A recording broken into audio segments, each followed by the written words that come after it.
रत्नागिरी जिल्ह्यामध्ये डॉक्टर बाबासाहेब आंबेडकरांचं वास्तव्य होतं. त्या डॉक्टर बाबासाहेब आंबेडकरांनी रत्नागिरीच्या न्यायालयामध्ये खटला देखील चालवलेला आहे. आणि हे मंडणगड न्यायालय हे देशातलं असं एक न्यायालय आहे की जिथे डॉक्टर बाबासाहेब आंबेडकरांचा स्टॅच्यू विथ म्युरल आहे.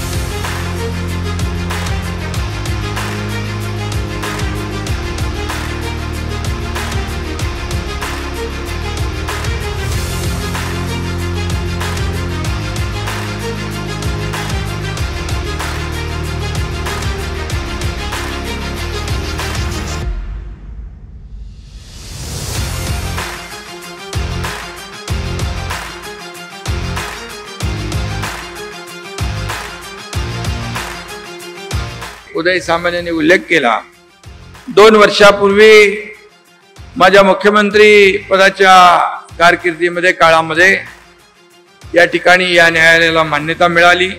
या न्यायालयाचं भूमिपूजन देखील गवई साहेबांच्या शुभ हस्ते झालं आणि याचं लोकार्पण देखील, उद्घाटन देखील गवई साहेबांच्या शुभ हस्ते होत आहे. हा खऱ्या अर्थाने दुग्ध शर्करा योग आहे.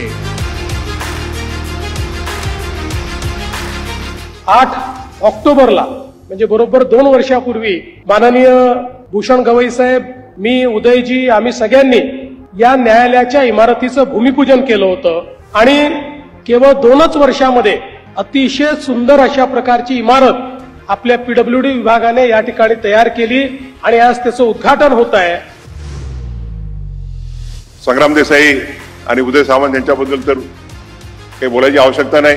जर उदय सामंतांनी स्वतः लक्ष घातलं नसतं आणि संग्रामनी त्यांच्या पाठीमागे रेटा लावला नसता तर आजचा हा प्रसंग कदाचित या दिवशी पूर्णत्वास येऊ शकला नसता.